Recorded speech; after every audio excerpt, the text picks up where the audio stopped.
वाले जितने भी मेहमान हैं सबको हम आगे पेश करते हैं फाउंडेशन ग्रुप की जानिब। साकिब भाई, करंट खत्म हो गया, करंट नहीं है, बच्चों में करंट नहीं है, बात कर रहे हैं सर, ऐसे तो नहीं चलेगा ना सर। खाना भी तैयार है, आप बेफिक्र रहें, इंशाल्लाह ताला बहुत जल्द खाना होगा। आप करंट होना चाहिए, आप सुने हमारी बातें ना, ये बहुत ज़रूरी है। और साकिब साहब ने जो काम किया ना क्रिकेट के हवाले से, वो तो मिसाली काम कर दिया रूबी टाउन के अंदर। और हम जब गए वहाँ पर फाइनल सेरेमनी में तो हमें उम्मीद ही नहीं थी कि इस तरह का टूर्नामेंट वो करवा रहे हैं।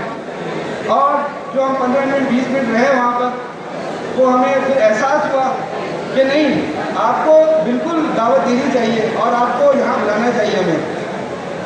अच्छा, गुलपाश का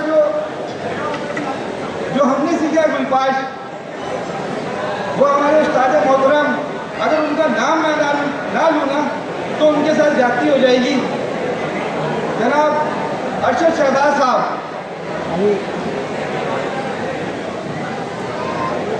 जिंदगी ने उनका साथ नहीं दिया और वो आज हमारे साथ नहीं है। अगर वो होते यहाँ पर तो सर खड़े हुए होते, वो बैठते नहीं। जब उनको कहते तो बैठ जाइए सर, वो बोलते कोई आ रहा है, मैं उसके इस्तेमाल के लिए खड़ा हुआ हूँ। तो ये जो मेहमान नवाजी हम कर रहे हैं ना, ये हमने उनसे सीखी है।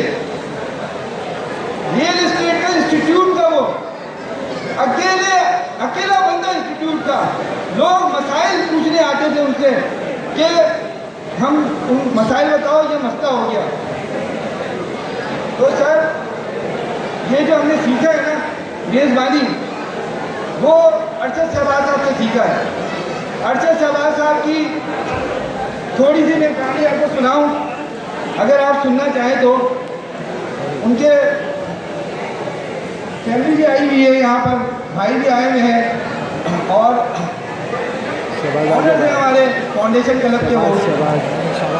सर आखिरी वक्त था, मैं मेज़बानी बता रहा हूँ, मेज़बानी कहते किसको है। वाक़यात तो बहुत है उनके, लेकिन मेज़बानी जो है ना उन्होंने जो की है ना सर, ज़िंदगी में मैंने नहीं देखा उनकी तरह मेज़बानी। सर आखिरी वक्त था, फराज भाई ने बोला कि नदीम जाके मिल लो शहबाज भाई से। मैं गया, शहबाज भाई घर पे नहीं थे, वो खुर्शीद साहब के घर पे मौजूद थे। उनका ब्रेन का मसला था, याददाश्त खो चुकी थी, पहचान नहीं रहे थे वो। मैं इसलिए बता रहा हूँ आपको कि मेज़बानी होती क्या है। तो खुर्शीद भाई के घर में वो बैठे हुए थे और वहाँ पे गुलगुल्ले बन रहे थे। शायद खुर्शीद भाई को याद है कि नहीं याद है, मुझे नहीं पता। तो उन्होंने बहुत गौर से मुझे देखा और बहुत देर के बाद मुझे पहचाना उन्होंने कि ये नदीम है। ऐसी हालत थी उनकी कि वो मेरा ख्याल है कि 1 महीने में सर्वाइव नहीं कर सके उसके बाद। और वो मुझे जब उन्होंने पहचान लिया बहुत देर के बाद, तो उन्होंने क्या किया कि वो गुलगुल्ले जो है मुझे मेरे तक बढ़ाने लगे।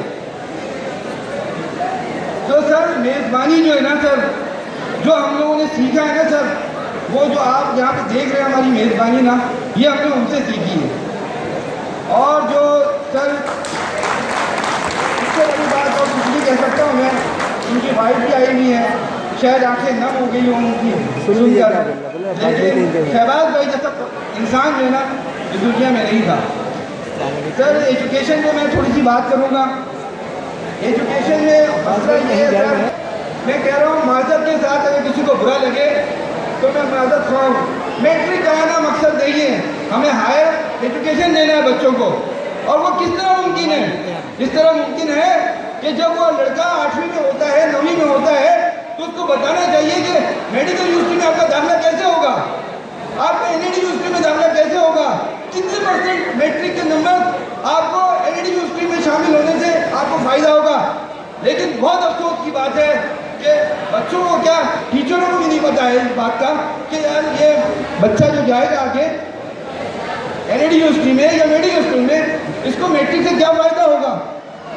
आपको पता है कराची में जितने भी पोजीशन होल्डर्स होते हैं मैट्रिक में,